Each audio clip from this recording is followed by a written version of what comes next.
네, 주의 은혜가 여러분에게 함께 하시기를 우리 주님의 이름으로 축원드립니다. 옆에 계신 분하고 한번 인사합시다. 안녕하세요. 반갑습니다. 사랑합니다. 하고 인사 한번 하시고 오늘 옆에 앉아주셔서 감사합니다 한번 하면서 오늘 아름다운 꽃축제가 됩시다. 같이 이렇게 하고요.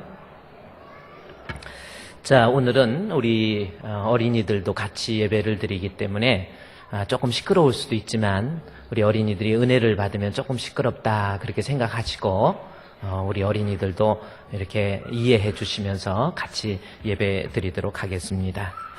자, 오늘 아름다운 이 꽃축제를 맞이해서 우리 교회가 어떤 교회가 되어야 될 것인가 라고 하는 거, 우리 주품교회가 어떤 교회가 될 때 그 교회가 건강한 교회이고 어떤 교회가 건강한 성도인가라고 하는 것을 하나님 말씀을 통해서 살펴보고 은혜를 나누고자 합니다. 건강한 성도가 모여 있으면 그 교회가 건강한 교회가 되는 것이고 건강한 교회를 우리 하나님께서 기뻐하십니다. 따라서 우리 성경적으로 볼 때 어떤 성도가 건강한 성도인가, 그리고 어떤 교회가 하나님 마음에 드는 건강한 교회인가라고 하는 것을 하나님 말씀을 통해서 살펴보자, 그 말씀이지요. 자, 오늘 본문 예배소서 2장 19절 말씀이 있습니다. 자, 이 말씀을 제가 한번 여러분께 봉독해 드릴 테니까 이 말씀이 무슨 뜻일까라고 하는 겁니다. 예배소서 2장 19절 말씀을 제가 봉독하면, 그러므로 이제부터 너희는 외인도 아니요 나그네도 아니요 오직 성도들과 동일한 시민이요 하나님의 권속이라 라는 말씀이 있습니다.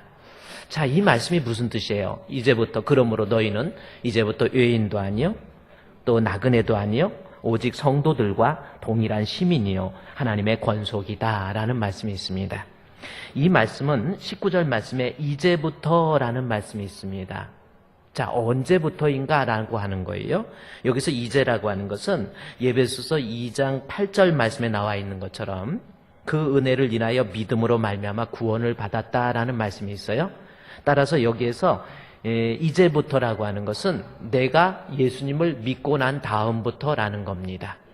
자, 여러분 예수님 믿습니까? 그러면 예수님 믿으면 내가 어떤 사람이 되는지 이 본문을 통해서 우리에게 설명해 주고 있는 내용입니다. 그런데 이 말씀을 보면 너희는 예수를 믿게 되면 외인도 아니요 나그네도 아니요 오직 성도들과 동일한 시민이요 하나님의 권속이다 라는 말씀이 있어요. 자, 이 말씀은 지금 예배소서 2장 19절 말씀은 예배소서 전체의 주제를 그 한 절 속에 집어넣어 있는 겁니다. 따라서 우리가 예배소서를 이해하기 위해서는 예배소서 2장 19절이 그 전체 예배소서에 대한 내용을 함축적으로 요약해 놓은 내용이 바로 예배소서 2장 19절 말씀이다라는 거예요. 자, 이 말씀을 우리가 좀 살펴보면요, 동일한 시민이요 하나님의 권속이다 라고 하는 것 중에서 동일한 시민이다 라는 말씀이 있는데, 이 말씀을 이해를 하려면 이것이 어떤 의미를 가지고 있냐면, 예배소서라고 하는 것, 그랬죠? 신약성경에 예배소서도 있고 뭐 갈라디아서도 있고 골로새서도 있고 여러 책이 있는데, 이 예배소서라고 하는 책은 골로새 교회라고 하는 것이 기독론에 대해서 자세히 기록해 놓은 거라고 한다면, 예배소서는 교회론에 대해서 아주 비교적 자세하게 기록한 책이 바로 이 예배소서다라는 겁니다. 그러니까 이 말씀은 먼저 예배소라고 하는 것이 어떤 특징을 가지고 있냐면, 그 지역이 소아시아 지역에 예배소 교회, 골로새 교회, 히에라볼리, 라오디기아, 이 네 교회가 별로 멀지 않는 거리에 분포되어 있는 교회, 그 중에서 예배소 교회입니다. 그런데 이 예배소 교회를 구성하고 있는 구성원들이, 즉 성도들이 어떤 사람들이냐면 이방인들과 유대교에서 기독교로 개종한 사람들이 같이 모여서, 즉 이방인과 유대인이 같이 모여서 교회라고 하는 구성원을 조직을 해서 세워진 교회가 바로 예배소 교회다라는 겁니다. 그런데 바울이 AD 61년 봄입니다. AD 61년 봄에 바울이 사도행전 28장에 가보면 바울이 로마 옥에 투옥이 됩니다. 정말 그 성경책을 읽다가 보면은 우리 마음에 뜨거운 감동이 나오죠. 로마 옥에 투옥이 되는 그러한 모습인데 AD 61년에서 63년까지 2년간 제1차 바울의 로마의 투옥 사건이 있어요. 로마 옥에 갇혀 있는데 로마 옥에 갇혀 있으면서 예배소 교회의 소식을 듣다가 보니까 예배소 교회에 문제가 생긴 거예요. 어떤 문제가 생겼느냐면 아까 예배소 교회를 구성하고 있는 구성원들이 이방인들하고 유대인들이 같이 섞여 있다고 그랬죠. 그런데 바울이 로마 옥중에서 예배소 교회의 소식을 듣다가 보니까 교인들 간에 로마인들과 이방인들과 그리고 유대인들 간에 같은 교회에서 하나님을 섬긴다고 하면서 거기에서 분쟁과 싸움이 일어난 거예요. 헬라인을 중심으로 한 이 이방인들은 유대인들 싫다고 합니다. 쟤네들은 너무 독선적이야. 쟤네들하고 같이 있고 싶지 않아. 그런 마음이 있고 또 유대인들은 이방인에 대해서 그 마음의 근본에서요 상당히 교만한 마음 가지고 헬라인들을 이방인들을 좀 무시하게 되는 그러한 모습. 그러다 보니까 시간이 흘러가면서 예배소 교회라고 하는 공동체 속에서 서로 분쟁과 싸움, 즉 하나 되지 못한 일들이 생기기 시작한 거예요. 그래서 그 소식을 듣고 교회라고 하는 것이 무엇인가, 어떤 것이 교회인가라고 하는 것을 바울이 AD 61년 로마의 옥에 투옥되어서 예배소 교회를 향해서 진정한 교회, 아름다운 교회, 건강한 교회, 그것이 어떤 교회인가라고 하는 것을 쓴 책이 바로 예배소서다라는 겁니다. 그래서 제가 여러분께 말씀드렸듯이 예배소서를 잘 읽어보면 우리가 어떻게 만들어지는 것이 교회이고 어떤 교회가 건강한 교회이고 따라서 그 건강한 교회에 소속된 성도들은 어떤 모습을 가져야 될 것인가라고 하는 것이 예배소서에 잘 기록되어 있다라는 겁니다.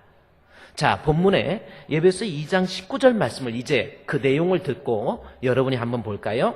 2장 19절 말씀에 보니까 그러므로 이제부터 우리가 예수를 믿으면 우리는 이방인이라고 하지만 너희는 외인도 아니요. 외인이라는 것은 외국인입니다. 그러니까 우리는 교회 공동체 속에서 내가 이방인이지만 예수를 믿게 되면 우리는 외인도 아니요. 그 다음에 잠깐 왔다 가는 나그네, 손님도 아니요. 그랬죠? 나그네도 아니요. 그러면서 오직 성도, 여기서 성도라고 하는 것은 예수님을 믿는 사람들이에요. 예수를 믿는 사람들과 함께 동일한 시민이 되었다라는 겁니다. 즉 우리가 이방인이든 헬라인이든 또 유대인이든 그 어떤 사람인지 간에 내가 예수를 믿게 되면 하나님, 즉 동일한 하나님, 그래요? 유대인이든 이방인이든 동일한 하나님의 백성, 그래서 동일한 시민이라는 말이 있습니다. 지금 유대인과 헬라인들, 유대인과 이방인들 간격 속에서 우리 바울이 지금 얘기하는 것이 우리는 예수를 믿게 되면 이제부터는 같은 하나님을 모시고 있는 그 하나님의 백성이다라고 하는 것을 이야기하면서 동일한 시민이요. 하나 더 중요한 거 하나님의 뭐예요? 권속. 따라합시다. 권속. 권속이 뭐예요? 권속이 뭡니까? 여러분 권속이 뭐예요? 헬라어의 원어의 뜻에 보면 권속이 가족이라는 뜻입니다. 우리가 예수를 믿게 되면 이제부터는 남자든 여자든 헬라인이든 이방인이든 또 유대인이든 빈부 귀천 남녀노소 떠나서 모두가 다 하나님 나라의 백성이고 모두가 다 하나님 안에서 한 가족이라고 하는 거예요. 지금 바울이 이 사실을 유대인과 이방인들에게 우리는 하나의 가족이라고 하는 겁니다. 그리고 그 가족들이 모여서, 그러니까 교회가 뭐냐면 그 가족들이 모여서 날마다 세워져 가는 것, 만들어져 가는 것, 그것이 교회라라는 거예요. 그러면서 여기서 본문에 보니까 하나님의 가족으로서 21절 말씀에 보면은 그의 안에서 21절에 건물마다 서로 연결되어서 보세요.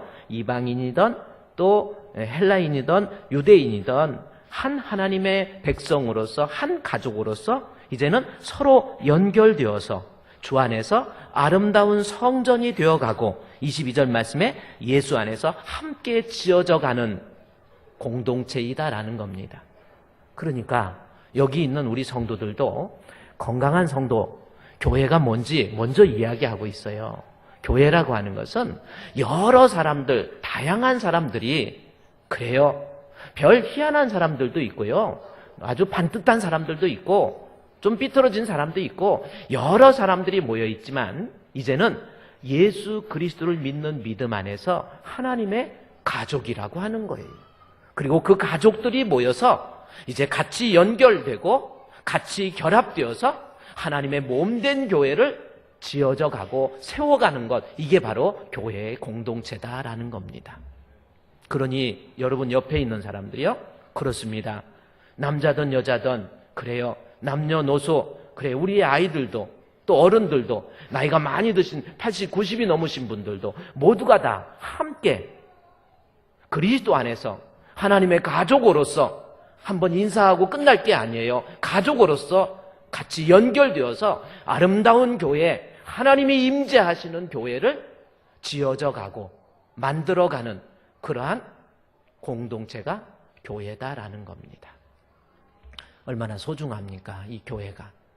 그렇다면 이 교회가 이렇게 건물로서 이렇게 세워져 가는 게 교회인데, 그렇다면 이 교회가 어떤 특징을 가져야 될 것인지 바울이 이야기합니다. 자, 보세요. 자, 우리는, 옆에 있는 우리 모든 사람들은 예수 안에서 한 가족이고, 우리 가족들이 함께 연결되어서 하나님이 임재하는, 하나님께서 내주하시고 하나님께서 받으시기에 합당한 이 교회에 내주하시는 주의 영광을 드러내기 위해서 만들어져 가고 세워져 가는 그러한 공동체가 교회라고 그랬는데, 이 교회가 그런 교회가 되기 위해서 바울이 중요한 것 몇 가지를 이야기합니다. 첫 번째가 뭡니까? 여러분 한번 볼까요? 에베소 2장 19절 말씀에, 그러므로 이제부터 너희는 외인도 아니요 나그네도 아니요 오직 성도들과 동일한 시민이요 하나님의 권속, 우리는 하나님의 가족이에요. 할렐루야. 따라합시다. 우리는 하나님의 가족. 아멘. 자, 옆에 있는 사람은 인사하면서, 우리는 하나님의 가족입니다. 우리는 하나님의 가족입니다. 할렐루야. 우리는 하나님의 가족이에요. 그렇다면 이 가족들이 모여서 교회를 세워가야 되는데, 교회를 지어가야 되는데, 그렇다면 이 교회를 짓는 교회가 되기 위한 중요한 특징이 있습니다. 첫 번째가 뭔지 아세요? 건강한 교회, 성도, 건강한 성도, 이렇게 교회를 세우는 데 있어서 중요한 것이 있다라는 거예요. 그것이 뭡니까? 19절에서 하나님의 가족들이 모여서 형성해가는 것이 교회인데, 20절 말씀에 보면은 그 교회는 어떤 교회가 되어야 될지, 20절에서 너희는, 자, 이제 우리 교회를 구성하고 있는 우리는 사도들과 선지자들의 터 위에 세우심을 입어야 된다라는 겁니다. 너무나도 중요한 말씀이에요. 여기서 사도들과 선지자라는 말씀이 나오는데, 여기서 사도라고 하는 것은 신약 성경을 기록한 예수님의 제자들을 이야기하는 거고, 선지자라고 하는 것은 구약 성경을 기록한 하나님의 선지자들입니다. 따라서 교회가 건강한 교회가 되기 위해서는 첫 번째로는 사도들과 선지자들의 터, 그게 뭐예요? 하나님 말씀이에요. 사도들에 의해서 전해진 하나님의 말씀, 선지자들에 의해서 전해진 하나님의 말씀이 그 교회의 터가 되어야 된다라는 겁니다. 우리 주품교회가, 앞으로 이 교회가 건강한 교회가 되기 위해서는요, 그 터가 단단해야 돼요. 터가 좋아야 된다라는 겁니다. 터가 흔들리기 시작하면 그 건물이 제대로 살아날 수 있겠습니까? 어디에다 짓느냐? 대단히 중요한 거예요. 잘 짓는 것도 중요하지만 터가 중요한 겁니다. 땅이 중요한 거예요. 모래 위에 아무리 좋은 건물을 지었다 할지라도 거기에 모래 위에 지은 집은 비가 오고 바람이 불면, 결국은 창수가 몰아치면 결국은 그 건물은 무너지는 거예요. 따라서 교회는 터가 좋아야 되는데, 그 터는 하나님의 말씀의 터 위에 교회는 세워져야 돼요. 할렐루야. 그러니까 지금 우리 이 말씀을 통해서 바울은 교회가, 오늘날 우리나라에 이단이 얼마나 많습니까? 이단이 참 많아요. 저게 이단인지 아닌지 구별할 수 있는 방법이 있습니다. 아주 쉽습니다. 뭔지 아십니까? 하나님의 말씀, 즉 사도들과 구약성경과 신약성경의 말씀의 터전 위에 세워진 교회라고 한다면 그 교회가 하나님 앞에 건강한 교회이고, 이단은 그래요? 하나님 말씀의 터에 세워지지 않지요? 이만희 말의 근거에서 세워가는 거고, 문선명이 말의 근거에서 세워져 가는 거고, 사람들의 말의 근거에서 그 교회가 세워지고 있다고 한다면 그 교회는 건강한 교회가 아니다라는 겁니다. 터가 좋아야 돼요. 이 기초가 흔들린다고 한번 생각해 볼까요? 제가 잠깐 영상을 하나 보여주면요, 일본에서 지진이 나가지고 제가 그 영상, 그 뉴스를 한번 잠깐만 봅시다.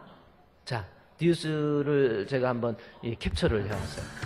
일본의 3대 성으로 꼽히는 구마모토 성을 비추는 카메라에서 심한 흔들림이 포착됩니다. 구마모토현 NHK 방송국 사무실 전체가 요동을 치며 사방에서 물건이 쏟아집니다. 놀란 사람들이 건물 밖으로 대피한 이후에도 또 한 번 강한 여진이 현장을 뒤흔듭니다.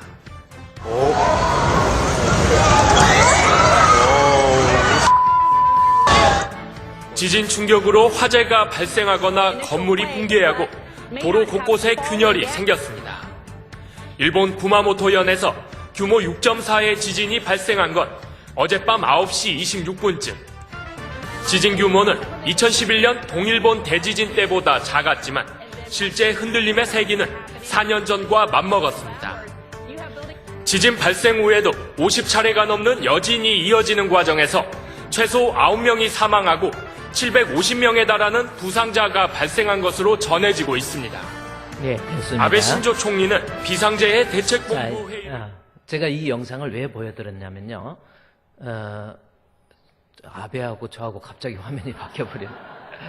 제가 왜 이 영상을 보였냐면, 아무리 건물을 잘 지어도요, 터가 흔들리면 그 건물은 무너져요. 우리 교회가 건강한 교회가 되려면 터가 좋아야 돼요. 그런데 본문의 말씀에 어떤 터라고 그랬습니까? 사도들과 선지자들의 터 위에 세우심을 입은 자가 되어야 그 사람이 건강한 교인, 건강한 교회가 되는 겁니다. 그러니까 내가 교회를 구성하고 있는 성도로서 나 자신의 신앙의 베이스가, 근거가 하나님 말씀, 구약성경과 신약성경의 말씀을 통해서 내 신앙이 건강하게 되는 것이고, 그래야만이 그 사람의 신앙이 흔들리지 않는 거예요. 무너지지 않는 겁니다. 여기에서 우리가 하나 성경을 한번 볼까요? 베드로전서 5장에 있는 말씀. 여기 여러분 중요하니까 오늘날 우리 같이 모여서 교회가 어떤 교회가 되어야 돼, 하나님께 인정받는 교회가 되고 인정받는 성도가 될 수 있을지 베드로전서 5장에 한번 여러분 가보십시오. 자, 거기 5장의 말씀에 보면 히브리서 다음에 야고보서, 그 다음에 베드로전서가 있습니다. 베드로전서 5장의 말씀에 보면 여러분이 거기에서 하나 중요한 거, 5장 8절 말씀이 있습니다. 자, 거기 말씀이 어떤 말씀이냐면, 근신하라, 깨어라, 너희 대적 마귀가 우는 사자와 같이 두루다니며 삼킬 자를 찾고 있다, 이 말씀이 있어요. 자, 베드로전서 5장에 있는 말씀은 지금 마귀가 두루 다니면서 삼킬차를 찾고 있는 이때이기 때문에 너희 믿음 빼앗기지 않도록 조심하라 라고 하는 것이 베드로전서 5장의 말씀입니다. 그런데 베드로전서 5장을 조금 더 자세히 읽다가 보면 그 베드로전서 5장을 통해서 베드로가 하고자 하는 신학적 의도가 있어요. 그 의도가 뭔지, 우는 사자, 제가 이번 주 심야기도 때 사자하고 거북이하고 같이 걸어가는 모습을 이야기를 했는데 참 재밌는, 여기 사자가 그래요.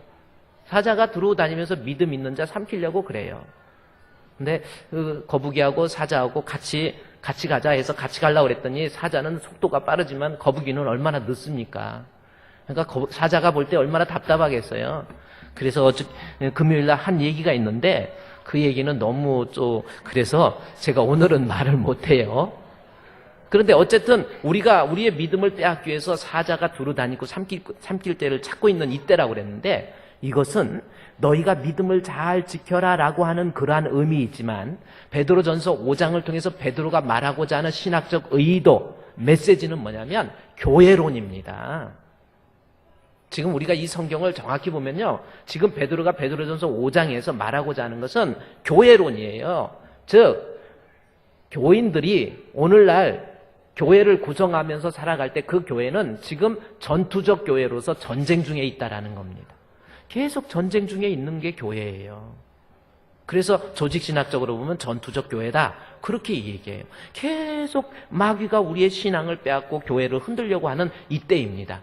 그럴 때 우리의 믿음이 흔들리지 않기 위해서는 아까 그랬죠, 건물이 흔들리지 않으려면 뭐가 좋아야 돼요? 터가 좋아야 돼요. 그래서 본문의 말씀에 마귀로부터 내 믿음이 빼앗기지 아니하고 흔들리지 아니하고 넘어지지 않기 위해서는 터가 굳건하라, 그 말을 합니다. 그래서 볼까요? 베드로전서 5장에서 8절에서 마귀 이야기를 하면서 10절 말씀의 마지막 줄에 잠깐 고난을 당한 너희를 친히 온전하게 하시며 굳건하게 하시며 강하게 하시며 뭐라고 그랬어요? 터를 견고하게. 터가 나오잖아요. 그러니까 내 믿음이 흔들리지 않기 위해서는 터가 견고해야 되는데 그 견고한 터가 아까 뭐라고 그랬어요? 어떤 터가 견고한 터라고 그랬어요? 하나님의 말씀에 기초한 터, 그 교회가 건강한 교회라고 그랬죠? 그래서 베드로는 베드로전서 5장을 통해서 중요한 걸 이야기합니다. 5장 1절에 볼까요? 5장 1절 말씀해 보십시오. 너희 중에 장로들에게 권하노니, 이 말씀을 합니다. 여기서 장로는 오늘날 뭐 기름 부은 장로님들을 말하는 게 아닙니다. 연장자, 엘더라고 해서 나이가 좀 드신 분들 혹은 교회의 지도자들 혹은 목회자들, 그런 걸 얘기할 때 장로다라는 표현을 합니다. 그리고 또 하나 그 반대적인 말씀이 어디 있냐면 베드로전서 5장 5절 보십시오. 여러분, 젊은 자들아, 이와 같이 장로들에게 순종하고 해서 젊은 자들이 나오는데 여기서 젊은 자들이라고 하는 것은 교회의 지도자, 리더들이 아닌 성도들을 이야기하는 거예요. 그래서 그 지도자들, 말씀을 전하는 지도자들, 그리고 말씀을 듣고 있는 성도들, 지금 마귀가 내 믿음을 빼앗기 위해서 교회를 흔들기 위해서 두루 다니고 있는 이때에 너희가 마귀에게 신앙 빼앗기지 않고 그 교회가 흔들리지 않기 위해서는 터를 굳건히 해야 된다라는 것을 이야기하면서 그 터의 내용을 설명해 주고 있어요. 볼까요? 5장 1절 말씀에서 너희 중 장로들에게 권하노니, 자, 지도자들입니다. 지도자가 이런 사람이 되어야 여러분 교회가 건강한 교회라는 거예요. 그리스도의 고난의 증인이요 나타날 영광에 참여한 자다 하면서 지도자는 5장 2절에 너희 중에 있는 하나님의 양무리를 치되 억지로 하지 말라는 겁니다. 정말 중요한 거죠. 목사님이 주의 일을 하는데 억지로 한다고 생각해 보십시오.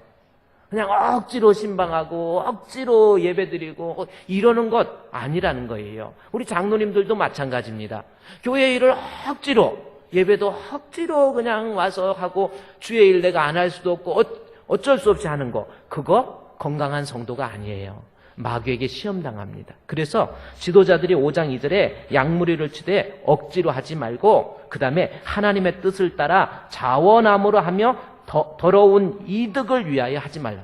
억지로 하지 말고 세속의 이득, 물질 때문에, 돈 때문에, 명예 때문에 내가 주의 일하고 이런 사람 되지 말라라는 거지요. 지도자가 가져야 될 모습입니다. 그리고 3절 말씀에 보면 맡은 자들에게 주장하는 자세 하지 말라라는 거지요. 성도들에게 너무 권위적으로 주장하는 자세로 그렇게 목회하지 말라라고 하는 것이 지금 베드로가 이 마귀가 흔들려고 하는 이때에 지도자에게 주는 말씀입니다. 그런데 보세요. 2절에서 억지로 하지 말고 더러운 이득을 위하여 하지 말고 주장하는 자세를 하지 말고 그래야 4절에 목자장이 나타나실 때에 영광의 관을 얻는다라고 했는데 정말 중요한 내용이 하나 있습니다. 교회 지도자에게, 말씀을 전하는 자에게 제일 중요한 것 뭐예요? 2절 말씀에서 하나님의 뜻을 따라 자원함으로 하는 거, 억지로 하는, 지금 그거보다 더 중요한 게 있어요. 이득을, 세상적인 이득을 위해서, 돈 벌기 위해서 목회한다든지 어려우니까 목사 돼야 된다든지 그거 아닙니다. 진짜 중요한 게 뭐예요? 바로 5장 1절. 저도 이 말씀을 읽고요, 야, 바로 이거구나 하는 겁니다. 지도자에게 중요한 것, 너희 중에 장로에게 권하노니 나도 함께 장로된 자요 그리스도의 고난의 증인이라고 하는 거예요. 여기 증인이라고 하는 것이 무슨 뜻이냐면 마르투스라고 하는 헬라어의 마르투스라고 하는 것은 진리 때문에 목숨 바치는 순교자를 얘기하는 겁니다. 지금 베드로가 장로들에게 권면하면서 더러운 이득 취하지 말고 맡기운 자에게 주장하는 자세 하지 말고 그 다음에 억지로 하지 말고 여러 가지 이야기하지만 지도자에게 주의 종에게 이 교회를 건강하게 지키기 위해서 가장 중요한 것 고난의 증인이라고 하는 겁니다. 즉 예수 그리스도의 말씀 때문에 죽을 각오하라는 거예요. 저는 이 말씀을 제가 읽으면서 바로 이거예요. 우리 교회가 건강하고 우리 성도들이 건강하기 위해서는 목회자의 마음속에 나 하나님 말씀 위에서 내가 말씀 때문에 내가 이 말씀을 증거하다가 죽어야 되겠다. 바른 말씀, 정직한 말씀, 가감없는 말씀 그거 증거에다가 내가 돌에 맞아 죽는 한이 있더라도 하나님 말씀 전하다가 죽어야지. 그게 지도자에게 목회자에게 가장 중요한 밸류, 가치입니다. 가치. 이게 목회자에게 있으라는 거예요. 지금 그래야 우리가 이 교회가 흔들리지 않는 교회가 된다라는 겁니다. 목회자에게 말씀이에요. 아멘. 그래요. 그래서 이 목사님은 하나님의 말씀을 정확하게 해석하고 그리고 그 말씀을 가감없이 전하는 것. 두 가지 너무 중요한 겁니다. 하나님 말씀을 원문에 가장 가깝게 정확하게 거짓 없이 이게 정확하게 해석을 안 하면요 거짓말하는 거예요. 설교를 하면서 거짓말하는 겁니다. 성경에서 말하지도 않은 자기 말하는 거예요. 그게 거짓말입니다. 그러나 목회자는 하나님 앞에 정직하게 이 본문에서 말하고자 하는 신학적 의도를 정확히 파악해서 그 말씀을 두 번째 가감없이 내가 이 말을 설교하면 어떤 사람 마음 아플 거야, 누가 상처받을 거야, 그렇기 때문에 하나님의 말씀을 비껴나간다든지 그 말씀을 전하지 않는다든지 그렇게 되면 교회는 결국 마귀에게 빼앗기는 거예요. 교회가 흔들린다라는 겁니다.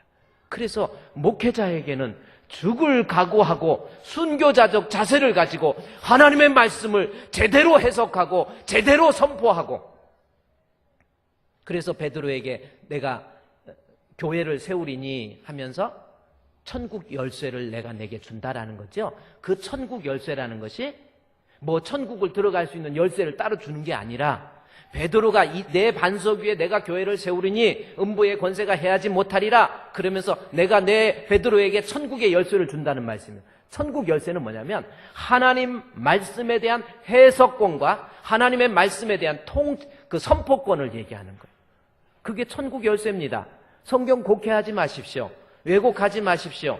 베드로가 무슨 천국 열쇠를 갖고 다니는 게 아니라 오늘날 교회에서 지도자라고 한다면 베드로라고 한다면 교회의 지도자라고 한다면 하나님의 말씀을 선포하는 사람이라고 한다면 하나님의 말씀에 대한 정확한 해석과 그 해석학적 능력이 없어가지고 무식해가지고 하나님 말씀을 거짓으로 막 전하지 말라라는 겁니다. 결국은 마귀가 그 사람의 그 교회를 흔들게 돼 있다라는 거죠. 그리고 그 말씀을 선포하라는 거죠. 사람 눈치 보지 말고. 그래, 말씀 듣고 상처받는 사람 얼마나 많은지 몰라요? 별 사람들 다 있거든요. 늘 매사를 부정적으로 생각하는 사람이 있어요. 부정적으로 생각하는 사람에게는 어떤 좋은 말씀을 해도 베드로가 설교를 해도 예수님이 설교를 해도 스데반이 설교를 해도 아무리 좋은 말씀을 설교해도 그 마음속에서 뭔가 부정적인 시각을 가지고 있는 사람은 절대로 말씀의 은혜가 안 됩니다. 은혜가 안 되면 자기만 끝나는 게 아니라 주변의 사람한테 이것도 은혜가 안 되고 저것도 안 돼. 그 사람의 인격이고 그 사람의 신앙이 병들어 있는데 그것도 모르고 또 그 말 듣고 그런 갭이네 하고 슬슬슬 흔들리는 사람들도 있어요. 목회자는요 그런 것 저런 거 바라보면 안 돼요. 세속과 타협해서는 안 됩니다. 그저 하나님 말씀 순교자, 여기 고난의 증인 마르투스잖아요. 순교자의 자세를 가지고 하나님 말씀 선포하고 그 다음에 지도자는 그렇게 하고 그 다음에 성도는 터가 굳건하기 위해서 성도는 어떻게 해야 돼요? 5장 5절 말씀에 젊은 자들은 어떻게 해야 돼요? 은혜 받아야 되는데 어떤 사람에게 은혜 주시는지 5장 5절 한번 우리 성도들은 앞으로 하나님 말씀에 대해서 어떻게 해야 돼요? 같이 읽을까요? 5장 5절 시작. 젊은 자들아 이와 같이 장로들에게 순종하고 다 서로 겸손으로 허리를 동이라. 하나님은 교만한 자를 대적하시되 겸손한 자에게 은혜를 주시느니라. 자, 하나님 말씀을 선포하는 목회자, 지도자는 하나님 말씀을 정확하게 해석해서 그 말씀을 다 전하는 자가 되어야 되고, 건강한 교회가 되기 위해서 성도는 이제 젊은 자들은 장로들에게 말씀을 전하는 자들에게 겸손한 마음으로 허리를 동이는 거예요. 내가 교회에서 그래요, 내가 좀 신앙생활 오래 했다 할지라도, 내가 신앙생활 30년, 40년, 50년, 나는 어렸을 때부터 모태 신앙이라 할지라도, 내가 성경에 대해서 좀 안다 할지라도, 내가 어디 신학교 좀 다녔다 할지라도, 내가 좀 배운 것이 좀 있다 할지라도 교회에 오시면 무조건 겸손해져야 돼요. 그래야 내 신앙의 터가 굳건해지는 거예요. 배웠다고 배운 척 하지 마시고요. 교회는 좀 뭐가 좀 실력 있다고 뭐 그런 거 아닙니다. 무조건 자기 자신이 낮아져야 돼요. 그래야 하나님이 말씀을 통해서 은혜를 주시는 거예요. 내 마음의 악한 마음 다 제거해버리고 하나님 말씀을 통해서 겸손한 마음 가지고 주여 오늘도 내 마음에 은혜를 주시어서 하나님 말씀이 내 마음속에 큰 힘이 되게 해 주시옵소서. 그래야 여러분의 신앙의 터가 견고하고 그래야 이 교회가 건강한 교회가 되는 거예요. 우리 주품교회 성도 여러분 어떻습니까? 저는 목회자로서 하나님 앞에 정직하게 나아가서 정말 세속에 물들지 않고 오직 다른 거 그래요 조금 착한 모습으로 이득도 취하지 아니하고 좀 뭐 겸손한 모습으로 목회하고 또 뭐 있습니까? 여기 억지로 하지 말고 자원하는 마음 그것도 중요하지만 목회자에게 제일 중요한 것 좀 부족해도 하나님의 말씀이 있어야 되고 그 말씀을 제대로 선포할 줄 아는 순교자적 자세 그래야 이 교회가 건강하고 그래야 마귀가 이 교회를 감히 터가 견고하기 때문에 흔들지 못해요. 그리고 말씀을 들을 때마다 우리 성도들은 겸손한 마음으로 하나님 말씀의 은혜를 받아야 됩니다. 아멘. 그래요. 말씀에 대해서 별로 생각지도 않아요. 이것이 좋은 말씀인지 나쁜 말씀인지도 몰라요. 구별할 수 있는 능력도 없어요. 아무리 좋은 설교를 해도 그 사람의 인격이 계속해서 부정적이고 나쁜 마음 가지고 악한 마음 가지고 그 사람에게 은혜가 됩니까? 제가 그랬죠? 스데반이 설교해도 돌로 쳐 죽인 사람 있잖아요. 예수님이 설교해도 예수님을 향해서 일을 간 사람이 있잖아요. 바울이 목회해도 바울을 죽일 사람이라고 말하는 사람도 있습니다. 주변에서 하나님 말씀에 은혜 못 받고 그 이유가 뭐예요? 겸손한 자에게 은혜를 주시느니라. 그랬잖아요. 여러분 낮아지는 마음, 겸손한 마음 가지고 하나님 말씀을 들을 때마다 은혜가 충만하기를 주의 이름으로 축원드립니다. 다시 예배소서 이제 가보십시오. 하나만 더 봅시다. 예배소서 4장, 예배소서 2장에 말씀해 보니까 예배소서 2장입니다. 오늘 본문. 자, 건강한 교회가 되기 위해서는 2장 20절에 너희는 사도들과 선지자들의 터 위에 뭐라고 했어요? 세우심을 입어야 돼요. 사도들과 선지자들의 터 위에 교회가 세워져야 됩니다. 말씀입니다. 말씀 위에 세워진 교회, 은혜가 충만한 교회, 그게 흔들리지 않는 교회예요. 두 번째 뭡니까? 20절 말씀에 사도들의 선지자와 사도들의 터 위에 세우심을 입은 자라. 그 다음에 그리스도 예수께서 친히 모퉁이의 돌이 됐다. 모퉁이 돌이 되셨느니라. 그렇습니다. 건강한 교회, 흔들리지 않는 교회 되려면 일단은 터가 좋아야 되고, 그렇죠? 모래밭이 아닙니다. 터가 좋아야 돼. 하나님 말씀 위에 내 신앙을 세워야 돼요. 말씀 없이 생긴 신앙, 구원 얻는 신앙 아닙니다. 물 떠놓고 비는 할머니도 뭔가 신앙이 있죠. 그 사람이 구원받습니까? 하나님 말씀을 통해서 생성되어진 신앙이 구원 얻는 믿음이에요. 그래서 터가 좋아야 돼요.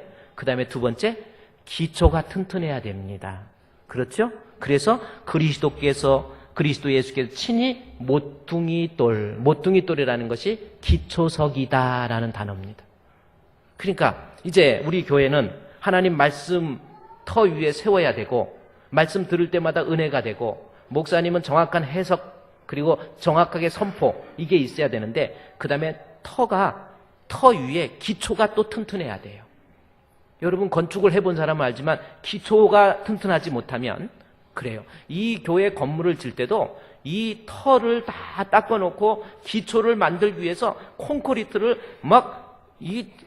갖다 부어 붓는데 얼마나 붓는지 몰라요. 기초석이 무너졌다. 그 건물은 무너지는 거예요. 기초석이 없으면 바닥과 천정을 연결할 수도 없습니다. 그렇죠? 기초석이 있을 때 벽과 벽을 연결하는 거예요. 그런데 누가 기초석이라고 그랬어요? 본문에? 우리 예수님이 기초석이다라는 말씀입니다. 건강한 교회, 여러분이 건강한 성도가 되려면 예수님이 내 신앙의 기초석이 되어야 돼요. 그러면 기초석이라고 하는 것, 오늘 이 본문에 바울이 예배소설을 통해서 우리에게 이야기하고자 하는 기초석의 의미는 뭐냐면, 여러분 기초석 있잖아요. 그것은 바닥과 천정을 연결하기 위한 중요한 돌이 기초석입니다. 또 벽과 벽을 연결하기 위해서 중요한 것이 기초석이에요. 기초석이 없으면 바닥과 천정을 연결할 수가 없어요. 자, 이 말씀을 바울은 다른 성경에서 어떻게 이야기하냐면, 우리 인간과 천정, 즉 하나님을 연결하는 데 있어서 가장 중요한 것이 예수 그리스도, 기초석 되신 예수님. 예수님 없이 바닥과 천정을 기초석 없이 연결할 수 없듯이, 우리 예수님 없이 하나님과 인간은 하나 될 수가 없습니다. 따라서 예수님이 건강한 교회가 되려면, 건강한 성도가 되려면 모든 것, 하나님께 나아가는 데 있어서 가장 중요한 기초석은 예수 그리스도예요. 예수님 때문에 내가 예배를 드리는 것이고, 그렇습니다. 예수님을 통하지 않고는 하나님이 이 예배를 받으시지 않아요. 연결될 수가 없는 겁니다. 그렇죠? 그래서 예배를 왜 드립니까? 한번 생각해 보십시오. 내가 건강한 성도인지 건강한 교회인지 알아볼 수 있는 방법, 내가 과연 내 마음속에 우리 주 예수 그리스도에 대한 신앙의 고백, 그 기초가 있을 때 우리가 하나님 앞에 예배 드리는 거예요. 예배? 내가 와서 앉아있다고 예배를 하나님이 받으시는 게 아닙니다. 하나님이 받으시는 예배는 예수 그리스도 때문에, 예수 그리스도를 통해서 드려지는 예배를 하나님이 받으세요. 찬송을 드릴 때도 우리 주 예수 그리스도의 이름을 의지해서 하나님 앞에 찬송을 드릴 때 그 찬송을 하나님이 받으십니다. 기도를 할 때도 내가 내 마음대로 내 소원을 막 말한다고 하나님이 들으시는 게 아니라 우리 주 예수 그리스도의 이름으로 간절히 기도합니다라고 그러죠. 예수님, 기초석 되신 예수님을 통하지 않고는 바닥과 천정이 연결될 수 없듯이, 예수님을 통하지 않고는 우리의 신앙이 하나님께 나아갈 방법이 없어요. 오직 예수예요. 내 마음에 예수님은 나를 위해서 십자가에 못 박혀 죽으셨다고 하는 그 신앙의 고백 위에서 내가 하나님 앞에 예배도 드리고 기도도 하고 섬김도 있고 봉사도 하고, 여러분 그런 모습이 되어야 됩니다. 예수 없이 예배 드린다? 예수 없이 기도한다? 예수 없이 찬양한다? 예수님 없이 헌금을 한다? 하나님 받지 않습니다. 우리의 마음속에 예수가 있어야 돼요.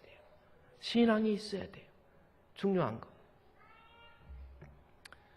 또 하나, 마지막을 하나 보면 보세요. 예수님이 모퉁이 돌이 되고, 그 다음에 아주 중요한 얘기를 21절 22절에 건강한 교회의 특징, 우리 한번 21절 22절을 같이 읽을까요? 시작.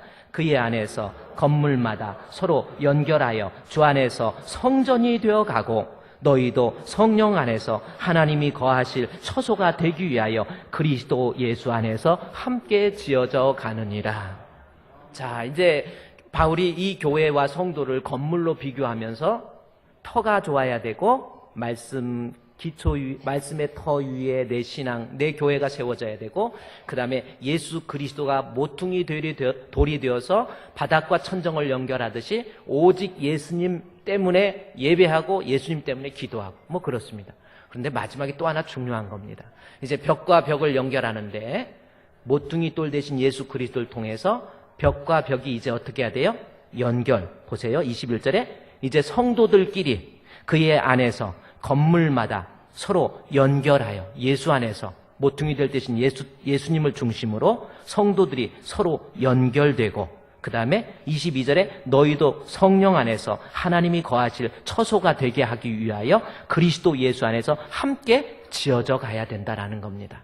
여기서 본문에서 바울이 얘기하는 것은요, 함께 지어져 가는 것, 이게 교회예요. 함께 지어지는 거예요. 자, 이제 건물을 보세요. 기초를 쏟고 기둥을 놓고 그 다음에 벽을 붙일 때 기초석 중심으로 벽을 쌓습니다. 요즘에는 벽돌이 네모나게 잘도 찌겨 나와가지고요, 그냥 벽돌 쌓으면 됩니다. 그런데 바울이 이 성경을 기록할 당시에 그런 벽돌이 없었어요. 어떻게 짓느냐면 돌을, 원석을 가져다가 건물을 짓기 위해서 이제 원석을 갖다가 쌓는데 그냥 쌓는 것이 아닙니다. 튀어나온 부분, 거친 부분 다 깨트리고 부수고 자르고 모양을 잘 만들어서 그때 건물 하나하나에 그 벽돌을 집어넣기 시작하는 거예요. 그래야 그 교회가, 건물이 튼튼해지듯이 우리 성도들 앞으로 몸된 교회가, 아름다운 교회, 건강한 교회 되기 위해서는요, 내가 여기 본문의 말씀에 예수 안에서 함께 지어져 가야 돼요. 그래요. 교회는 여러 사람들, 각양각색의 사람들이 다 모입니다. 다 모여서 우리 주님이 임재하시는, 여기 그랬죠, 하나님의 성전을 만들어가는 것이 교회인데, 그러기 위해서 나 자신을 깨트려버리고 나 자신을 다듬고 나 자신을 부인하고 내 자신의 버려야 될 것 버려서 다른 돌들도 같이 함께 모여서 연결되어서 아름다운 교회를 지어가야 돼요.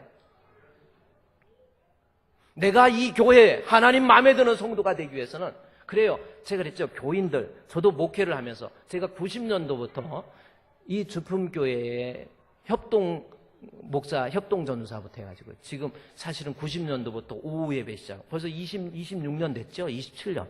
담임 목사 된 지는 17년 됐고 그렇습니다. 근데 제가 이렇게 목회를 하면서 보면요, 정말 사람들이, 여러 사람 다 있어요. 정말 이상한 사람들 많이 있습니다. 별 사람들 다 있어요. 성격도 틀리고 얼굴도 틀리듯이. 그러나 그럼에도 불구하고 우리는 하나님이 거하실 성전을 그런 사람 저런 사람들과 함께 연결해서 우리 주님이 거하시는 이 성전을 지어져가고 만들어가고 함께 세워가야 되는 거예요. 별 사람들 다 있어요. 저도 옛날에는 참 성격 참 이상하다, 제가 그랬죠. 성격 결혼할 때, 우리 젊은 청년들 결혼할 때 신앙도 중요한 거예요. 근데 또 하나 중요한 것이 성격을 보고 결혼해라. 오직 하면 그러겠습니까? 성격이 이상하면 이 사람하고 살 동안에는 계속 고생해요. 죽을 때까지 고생합니다. 제가 보니까. 아유, 목사님 한 60 넘으면 혈기 좀 꺾이겠지. 안 꺾여. 70대도 안 꺾여. 저도 몰랐는데, 저도 꺾일 줄 알았어요. 60 넘으면 여자들이 남자보다 체구도 커지고 그래가지고, 뭐라고 그러면 내가 지금 이 나이에 당신 말 듣게 됐냐고 그러면서 코너에다 이 체구로 밀어버리면 꼼짝 못할 줄 알았는데, 아니에요. 그래도 끝까지 살아있어요. 그러니까 성격이 별 사람 다 있어가지고, 저도 목회하면서, 하나님, 왜 저 사람 가만 놔둡니까? 아직도 살을 날도 얼마나 많이 있는데, 가만히 보면 성격 이상한 사람들이 밥도 잘 먹어. 또 이 말 듣고 오해하지 마시고요. 밥도 잘 먹고 숨도 잘 쉬고 그냥 막 여기 넘어가는 거 보면 막 미울 때도 지금은 없지만 옛날에 참 별 희한한 사람 다 있어요.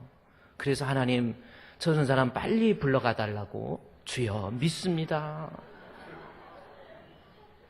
근데 그게 아니더라 그러는 거예요. 여기 본문의 말씀에 우리는 함께 지어져 가는 거예요. 상대방이 좀 모난다, 상대방을 보시려고 하지 말고 그 상대방을 품을 수 있는 내 자신을 잘라내세요. 이 벽돌 같은 데 보면은, 옛날 건물 같은 데 보면은 상대방 어떤 돌이 이렇게 튀어나왔으면 네모 반듯한 돌이 자기 자신을 잘라가지고 거기에 그 뾰족한 부분을 품고 있더라라는 겁니다. 여러분 그렇지 않습니까? 그러니까 상대방을 좀 이해를 하자는 거예요. 별 희한한 사람도 내가 바뀌면 상대가 바뀐다 생각하세요. 우리 교회 안에서 자기 자신을 좀 끊을 것 끊고 자를 것 자르고 좀 혈기도 좀 죽이고 그래야 그 교회가 건강해지는 것이고 내 신앙이 건강해지는 거예요. 내 마음에 안 든다고 그냥 쫓아내버리고 싶어하는 거 그러면 목회자가 왜 필요하겠어요? 다 잘하는데. 어떻게 보면은 저런 사람 때문에 하나님이 목회자를 세운 것 같아. 그러니까 성격 이상한 사람들 보면 그 다음부터 은혜 받고 난 다음부터는 제가 더 악수도 오늘 또 악수도 세게 했다고 그러지 마시고요. 더 악수도 세게 하게 되고 더 기도하게 되고 그냥 서로 뭐가 난 것도 같이 이렇게.